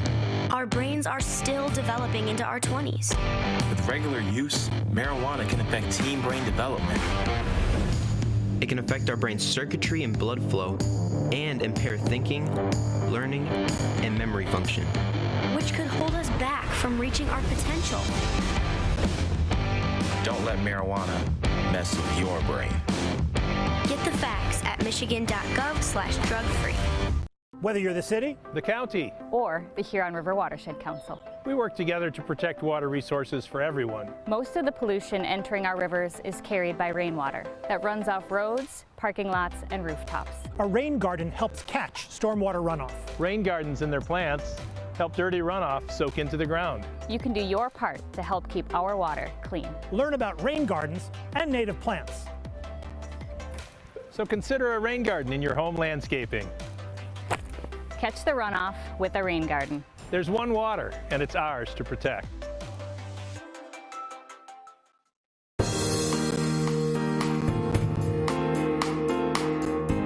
Welcome back to the Megacast. I'm Tyler Keith alongside Calvin Brown in our studios in West Bloomfield Township, where we broadcast live from 10 a.m. to 12 noon, Monday through Friday. Learn more about the show, find all the places that we broadcast live and live to tape, and find all of our full episodes and interviews for replays on civiccentertv.com by clicking on our Megacast link. Recently, Hindus in Metro Detroit held a rally to protest attacks against religious attacks against the minority Hindu community in Bangladesh. And joining us now to provide more context on that and talk about that ongoing situation in Bangladesh is a couple of people from Hindu temples in the Metro Detroit area. Sharmila Khastagir is a member of the Kalibari Temple in Warren, and Nasy Sankagiri joins us again from the Bharatiya Temple in Troy with us on the Megacast now. Thanks for being with us. Hello and namaste, Tyler. Namaste to all your viewers. We appreciate having both of you on. So, Nasy, first, if we can go to you, give us a little bit of a background on the Hindu minority population in Bangladesh and the situation that they're currently facing on the other side of the world. Yes, thank you. So, prior to 1947, this whole land was all one country under the British colonial rule. It was known as the Indian Empire. And when the British left the area in August of 1947, they randomly divided the land into Pakistan and India. And in the Pakistan, it was in two land segments. What is currently the country of Pakistan and what is currently the country of Bangladesh, separated by this vast land in the middle called India. And the people in the land of Bangladesh share a lot of cultural, linguistic, and religious interaction with their brothers and sisters in the West Bengal region of India. Collectively, that whole area was originally known as Bengal, and the British divided it into East Pakistan, right? And East Pakistan suffered a lot of discrimination and neglect within the Pakistani rule from 1947. And in about 1969 through 1970, they came up with a separation movement in which they demanded to be their own country. And at the time, the Indian government assisted them in their struggle. And in about 1971, the country of Bangladesh was born. And the country of Bangladesh shares one of the longest land borders with its neighbor, India. And India has been a very close ally with Bangladesh all this time, right? And Bangladesh is home by its very nature to a lot of Hindu people. Even though it's a majority Muslim country, the Hindu minority group at the formation of Bangladesh in 1971, it formed approximately 25 to 28% of the population. However, through religious persecution, with religious cleansing and whatnot, that population has been dwindling ever since. But by and large, in general, the region has been peaceful. However, recently, through October is particularly a very holy period for Hindus globally. It is the time of a 10-day-long celebration called Navratri, which is particularly sacred to in the Bengali culture. And while the Hindu population in Bangladesh were getting ready to celebrate this very sacred holiday. Unfortunately, several mobs have attacked the sacred sites, the temples, and entire villages, resulting in not only property loss and desecration of sacred sites, but actually loss of life and unspoken atrocities. So this is the background against which we are meeting today to discuss this issue. And then, so Sharmila, give us a little bit of an overview on some of the violence that is being met in these populations, and the riots and the deaths that are occurring in Bangladesh from within this Hindu minority population that is so concerning and should be of concern to people here locally and across the globe. Sure. I will also kind of go in conjunction with what Nasy ji said. So what's happening is all this started during the biggest Hindu festival of the year, which is Durga Puja, as Bengali Hindus would like to call it. This is a week-long festival, like Nasy ji said, that happens yearly. So on one of the days, a rumor was spread that the holy book of Quran was found on one of our deities' lap inside our temple. So this news was spread quickly, and an angry mob of Islamic fanatics pretty much unleashed violence against the Hindu minorities all over Bangladesh. This included burning of houses, looting the temples, desecrating the deities. We have physical violence, reports of deaths, and also reports of rape of a small child. So as the news spread, there were also talks of this being an isolated incident. I think this is where we were trying to do the awareness, because this is not the case. It's not an isolated incident. The case is that it has been happening even before the independence of Bangladesh. Now, I'm a numbers person, so I'll tell you about the displacement of Hindus ever since the partition happened in 1947. So from 1964 to 2013, around 11.3 million Hindus left Bangladesh due to religious persecution and discrimination, which means on average about 632 Hindus left the country each day and 230,612 annually. So this was an actual analysis done by a Dhaka University professor, Dr. Barkat from Bangladesh. So what Nasy ji said, from 28% in 1940, it fell to 8.96 in 2011 and dwindling ever since. So even if you look at the genocide of 1971, estimated 2.4 million Hindus were just killed because of the religion. And if you look at the number of attacks since 2013, there has been over 3,600 attacks on the Hindu community since 2013, which included vandalism, arson, targeted violence. I'll even tell you about a story that I actually went through in 1990 before I came to USA. There was a huge Hindu-Muslim riot that happened. I was about 4 years old. The mob came into the village, breaking the temple, taking deities out of their chambers, torturing the pandits there. We had to actually seek refuge at a neighboring Muslim family's house. So at that time, other Muslim families were saying, they can't protect us because if they do, they will also suffer consequences. So somehow, some way, obviously, we were spared, and now I'm living in the US. So I do have a say now. I can speak out against it. And that's what I'm doing at this point, pretty much, is creating the awareness in what's happening in Bangladesh. And so what more can be done, Sharmila, at the community level here and across the board here in Michigan and in the U.S. to raise awareness for what's going on in Bangladesh and to work with the powers that be to urge the government here in the U.S. and through them urge the government in Bangladesh to put more into resolving this issue and preventing further violence against the minority Hindu community? Sure. So what we're really trying to do regarding this issue, people living outside of Bangladesh, what we can do, at least in my experience, this is the first time there have been protests globally, such as the Ishkan Temple, which is the International Society of Krishna Consciousness. They have over 800 temples globally. They have done a global protest in the form of kirtan, of peaceful protest. We also held 3 protests here in Michigan. One was the awareness walk for last week in Troy we did. There have been protests in LA, New York, Texas, other places such as Toronto, Finland, UK, Sydney, Dhaka, South Africa, India, Montreal. I think the number one thing to do right now is actually bringing awareness to the situation. If you don't even know that it's happening, how can anyone tackle the issue? So we need religious leaders, political leaders, celebrities, influencers, anyone, anywhere really to realize what is happening and condemn this behavior. Anytime there's a majority group that unleashes violence in a minority group, we need to come together and speak up against it.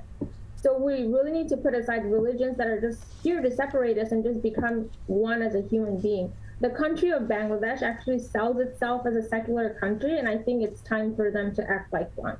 So that's pretty much what we're doing, is bringing awareness. That's the first step. We're still on the first step. We're joined by Sharmila Khastagir, the member of the Kalibari Temple in Warren, and Nasy Sankagiri, a member of the Bharatiya Temple out of Troy, talking about the ongoing situation in Bangladesh, where minority Hindu groups are facing extreme violence from majority groups in Bangladesh. And just for context, with a few more minutes left with the two of you today, Sharmila, just how many families does this affect here in the state of Michigan who may have roots back to Bangladesh or may have family over there that is being affected by this issue right now, just to give some context on how much this does directly affect us here in the state of Michigan as well? Well, if you look at the Bangladeshi Hindu community in Michigan, there's thousands of families here. We have 3 different Bangladeshi Hindu temples here. You know, there's hundreds of members there. I personally have family members in Bangladesh. My grandparents live there. My uncles live there. I have family members that actually moved out of Bangladesh to go to India to kind of, you know, gave up their land just to kind of go away from the persecution. So everyone here that's a Bangladeshi Hindu in Michigan has some sort of a relationship back to Bangladesh. Cousins, you know, uncles, family members, grandparents, anything, anywhere we have here, we also have roots back home. I actually still visit Bangladesh and would still like to visit Bangladesh, you know, if I have a home to go to that.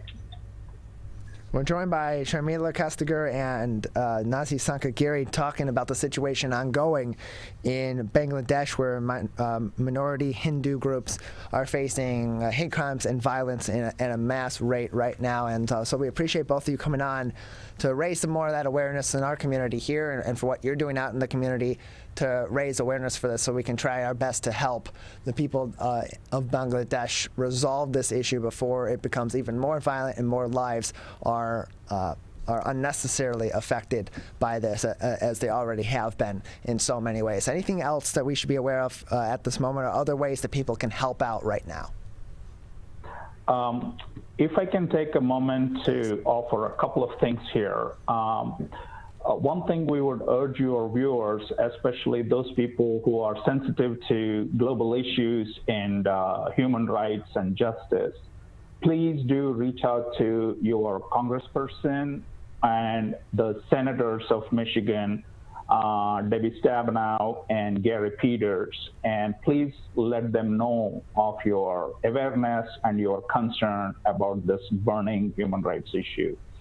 I also represent a Hindu council called the Hindu Community Relations Council. We have placed several resources, including contact information for all the Southeast Michigan Congress representatives, as well as the senators. mihindu.org. You can go to that website, and right there on the front page, you will find brief background information, as well as contact information and other resources that you can use to contact your federal elected officials. Secondly, I would like to give a shout out to our Senator Gary Peters. He raised the Bangladeshi question in Senate Committee on Foreign Relations, so we appreciate it very much, sir. And I hope the U.S. Congress continues to build up a pressure on the Bangladeshi government to do the right thing and to protect the minority Hindu population there. Again, you can learn more information at mihindu.org. Sharmila, Nasy, thanks for being with us today. Thank you so much. Thank you very much. Appreciate it. We're going to take a quick break, and on the other side, we'll cap off today's episode with Dave Lorenz, the Vice President of Travel Michigan. That's coming up next. You're watching and listening to the Megacast. I couldn't breathe at all. There was lots of talk about putting me on a ventilator. I thought I was gonna die. I was 39 weeks pregnant and had a scheduled C-section. During that time, I got COVID and was hospitalized for a month. I had a blood clot in my lungs. It caused me to go into right-sided heart failure. I was really scared. I kept texting my husband and my mom, telling them how scared I was, and I was worried that he was gonna grow up without a mom. And then I was worried if, when I did get home, that he wouldn't know who I was. You know, being 27 and a mom and a wife and having that all almost taken away from me. It's scary, and if a vaccine can prevent that from happening, why not? Get your vaccine. I don't want this to happen to anybody else. Joining us right now is Dave Lorenz, Vice President of Travel Michigan with the Michigan Economic Development Corporation. As we are in the thick of the fall season, heading toward the winter, and people still looking for those fun fall travel opportunities and to see the colors late in the season here in the state of Michigan. Dave, thanks for being with us. Well, it's good to be with you. Thank you. I'm actually from the side of the expressway at a Speedway gas station, which reminds me that, you know, we still have so many challenges to deal with in addition to COVID, including these supply chain issues and inflation. It's been on my mind knowing that this would happen for quite some time.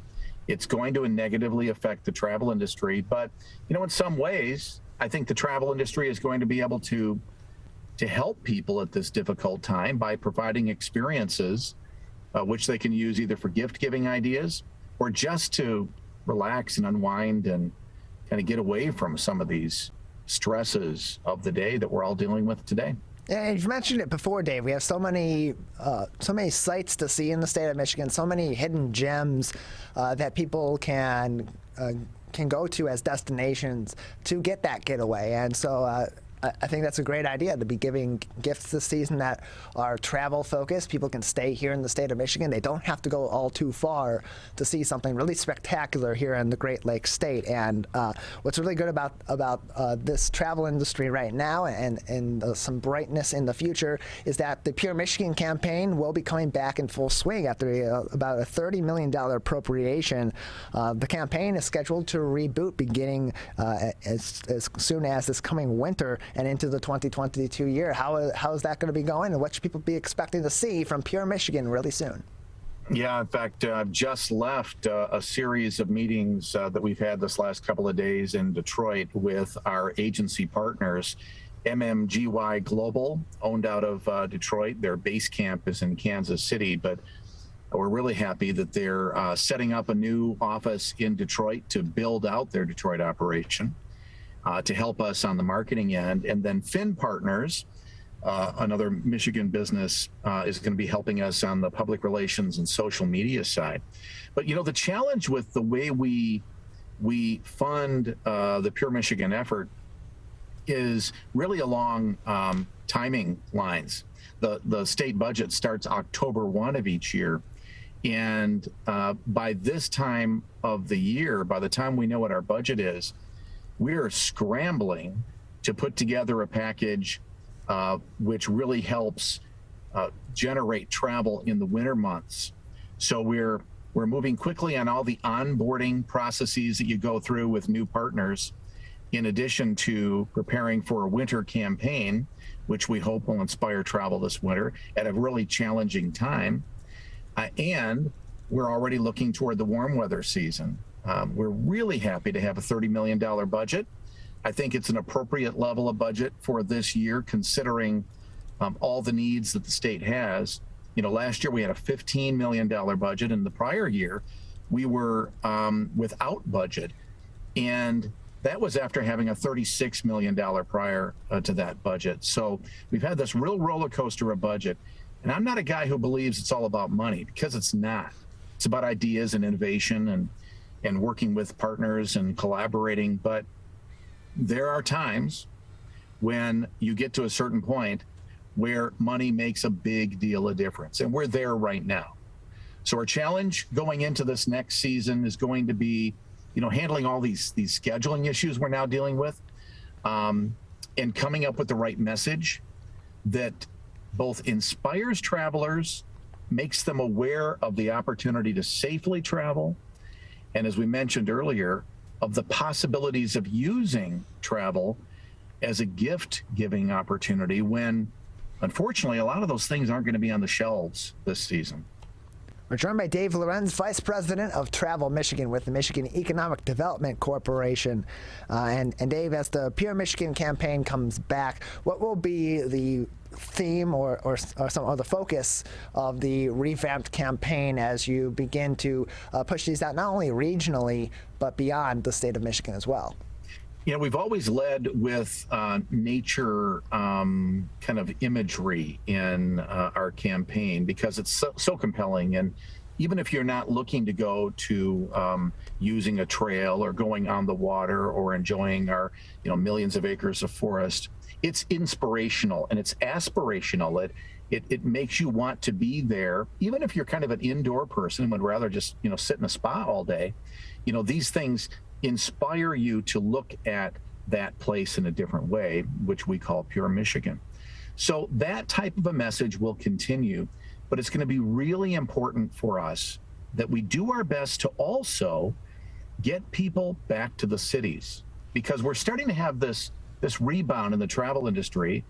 We were hardest hit of any sector of the economy because of COVID. Everything had to be shut down for a while. And then when we started to come back, we couldn't find enough employees. We're still there to a great degree. And then we still have a lot of people hesitant to travel because of COVID. So we're dealing with all these challenges at the same time, and we're having an unbalanced recovery where, northern Michigan communities have been seeing some real good increases, while the cities have been seeing decreases. No business travel for conferences, conventions, not as much sports travel, things like that. So as we move forward, we need to take all these things into consideration. We'll continue to use these compelling images that we've always used. Our plans are continue to use the Tim Allen voice, because when you hear what he says, he means it, and he does. And so we want to get him back on contract. And we need to also, as we think of all these things, think about other sociological issues we're dealing with. All this conversation of diversity, equity, inclusion. Travel has always worked in this area, because if nothing else, by welcoming all to an area, we're encouraging people to mix with other people who look different, sound different, act different. So we've been the greatest exporters of understanding of each other forever, but we need to be a little more intentional with that as well. So, these are the times that marketers both fear and look for because of the challenge. So we have some great challenges. Thankfully, we have very talented people helping us along the way, both in our office, at our agency representation offices, and with the rest of the travel industry, which invests a lot more money than the state does to encourage people to travel. We're joined by Dave Lorenz, Vice President of Travel Michigan with the Michigan Economic Development Corporation, today on the Megacast. Learn more information at michigan.org. And of course, Dave, you were recently quoted in mibiz.com in an article about the revamped Pure Michigan campaign, saying that you believe 2022 will be the year when America and the world discovers how to travel in the new environment. What is the new environment, and in what way will people be making that discovery of how to travel in that new landscape? I think a few things happened during COVID. We realized how much we missed each other. And we missed being places and seeing new things and experiencing things. So I think our consumerism mentality that we want more things has started to wane. And I think that people have started to realize they want more experiences, and they want experiences with people they love, and they want to meet new people that they might get to be friends with down the road as well. So we need to be prepared for this new sentiment of the traveler. And then there are other factors that have come out of the stress of COVID. I think that we've realized that health is more important than ever. And I think people will be looking for, I guess I'll call it a wellness travel experience. For instance, when I travel for business, I'll often ask the hotel desk, hey, do you have a running trail in the area I can go out and run or hike? Do you have a running concierge by any chance? Somebody who might, run at a certain time with the hotel guests and do a little tour of the area. It's not offered very often, but it's a really cool thing. So things like that. People will be looking for places, like my wife likes to do yoga, but she doesn't like to do it by herself. So when we travel, she'll be looking for places, maybe at that hotel or in that community, where she can enjoy a group yoga opportunity. So this whole wellness travel experience, I think, is going to be really important. And I think kind of multi-generational travel will pick up again, where grandparents are traveling with their kids and their grandkids, or some combination of that. Because COVID reminded us that people are more important than things. It's a crazy thing we had to be reminded of, but we did. And I think we're going to be prepared, and I think we're well positioned to provide the experiences that people are going to be looking for. Yeah, especially with the wide variety of those different experiences that are available at places all throughout the state of Michigan. There's a little bit of everything to do in a variety of different seasons. The fact that we get all 4 seasons here in the state of Michigan and have individual unique opportunities with each of them, I think that only spells for an even brighter future of travel in our state. We're joined by Dave Lorenz. He's the Vice President of Travel Michigan with the Michigan Economic Development Corporation, joining us today on the Megacast. And so we're still in the thick of the fall season. Now the weather is starting to turn a little bit more toward seasonable weather for fall, instead of more evident of late summer kind of weather as we've had for the longest part of this fall. With that being the case, and we're starting to see some of the leaves turn now later on in the season, how has that impacted the fall travel season here in Michigan, being that it's been, the weather-wise, a little more along the lines of summer, and some of those attractions, particularly the colors and the foliage, hasn't quite been there just yet? Yeah, we had a really weird summer, which then leads to kind of stressed trees. We either had no rain in places, or we had a lot of rain. Both of those experiences stress trees.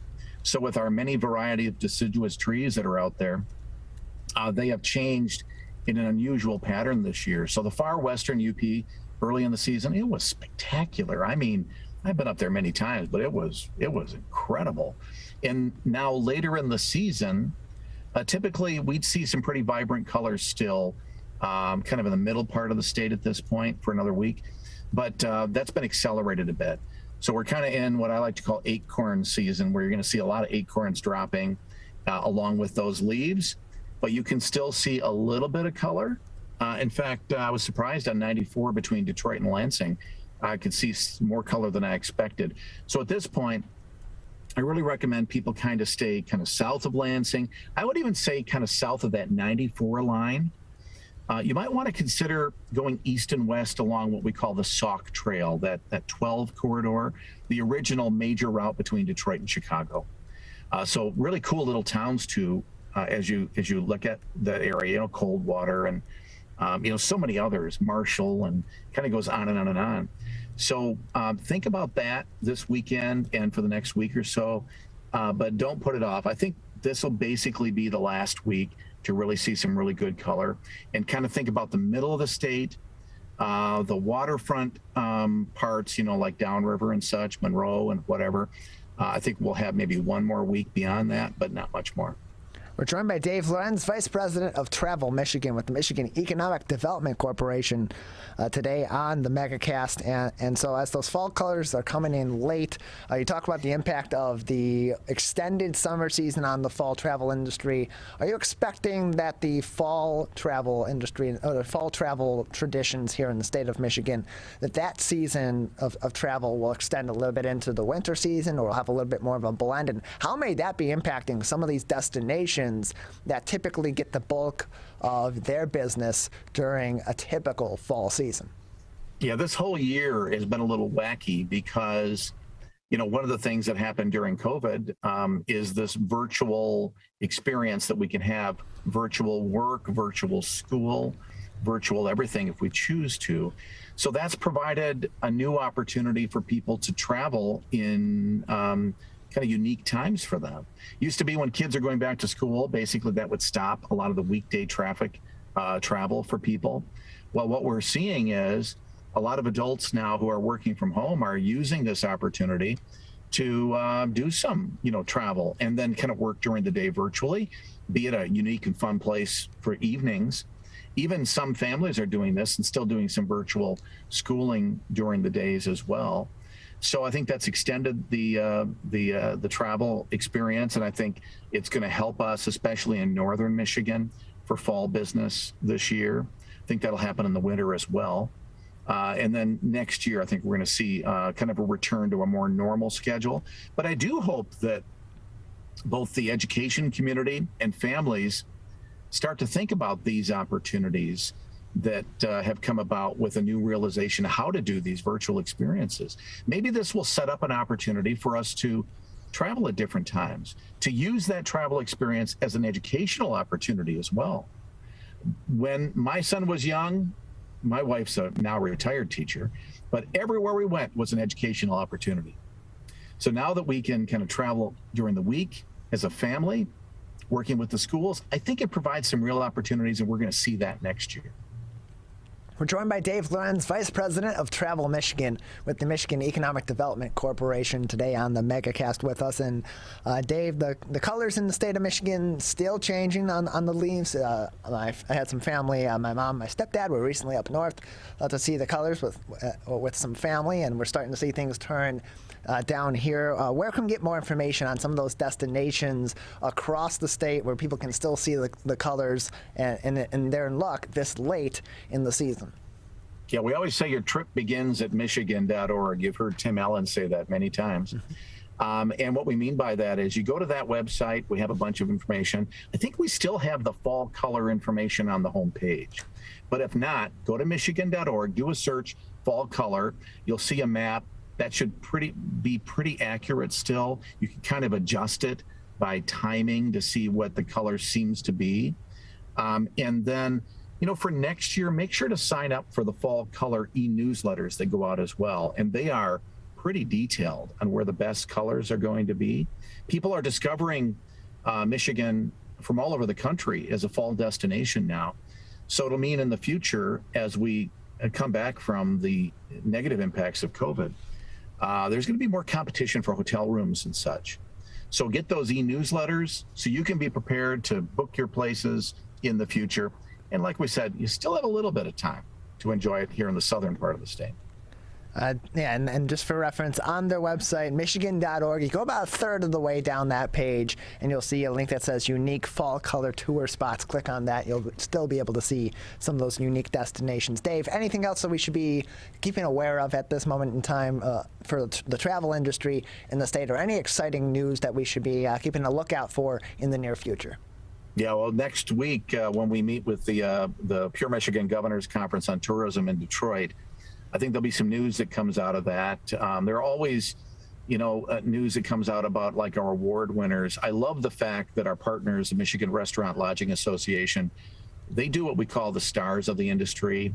And we get to recognize people who aren't in the spotlight every day. I mean, people who are in the back rooms of hotels and restaurants and you name it.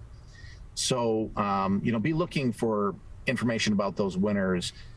Makes me tear up every time I see them get the awards, by the way, because it's so emotional to see people being appreciated who aren't used to that in that way. So that's always one of my highlights. But we're also going to have some great speakers, and we'll have some news come out of that. I think the one last thing I'll leave you with was the first thing we talked about. And that is, I think we have a great opportunity to use travel experiences as a gift-giving idea. I like things too, but I love experiences even more so. So think about that for those that you care about. Think about what they really love, and then just reach out to, the destinations. You don't even have to make a specific booking. Just put together some thoughts and some ideas, and then book what you can and have a great time later. Well, Dave, we appreciate it. Thanks for joining us again on the Megacast to talk about travel as this extended fall continues here in the state of Michigan. Tyler, you did a great job. Thank you. appreciate it, Dave. Appreciate all of our guests for joining us on today's edition of the Megacast. Just about 2.5 minutes left in today's show. I want to give a big thank you to everyone that joined us, including Dave Lorenz, Vice President of Travel Michigan with the Michigan Economic Development Corporation, Sharmila Khastagir, a member of the Kalibari Temple in Warren, and Nasy Sankagiri, a member of the Bharatiya Temple in Troy, for joining us on the show. Rich Studley, the CEO of the Michigan Chamber of Commerce. Also, Dale Feldpausch, the director of the Lifespan of a Fact, which will be beginning November 5th at the Birmingham Village Players, and Leon Judd, president of NAMI of Metro Detroit, as well as Paul Blatt, the CEO of JVS Human Services of Metro Detroit as well. You can find all of our interviews on our website on demand, civiccentertv.com/megacast. That is also where you can find more information on all the places that we broadcast each and every day, see what they do throughout the afternoons and the evenings after our show every day and on the weekends as well, and find out where we replay live to tape, also on places such as Orion Neighborhood Television, or ONTV. You can also find all of our shows on demand, full episodes and individual interviews. That is also on our website at civiccentertv.com/coronavirus as well. And then over on Megacast, then over on civiccentertv.com/coronavirus, you'll have all that helpful information that you need to know about COVID-19 from reliable, trusted, expert resources on the front lines. These are the places you should be beginning, quote unquote, doing your research, or really just looking up more information, because other people have done their research. They're medical experts. They're experts in virology, epidemiology, medical fields. They're on the front lines. They know the context of this information, and they can provide that information to you so that you can be better informed. Go to our website, our coronavirus page on civiccentertv.com, and click on those links that will take you to direct resources at the federal level from the Centers for Disease Control and Prevention, at the state level from the Michigan Department of Health and Human Services, and from the local level at the Oakland County Medical Division. A big thank you to our entire crew. Brendan over at our Troy office as our Zoom producer today, Calvin Brown, our studio producer and board operator, and Larry Nyland, our booking producer, getting everyone ready for the show each and every day and preparing every one of our live shows. Also, big thank you to Maddie out at Master Control, getting us back off of the air, and all of you for joining us on today's edition of the Megacast. On Civic Center TV, The Splash is up next, and then on My Michigan TV, it is Steve Leto Live. We will be back tomorrow morning beginning at 10 a.m.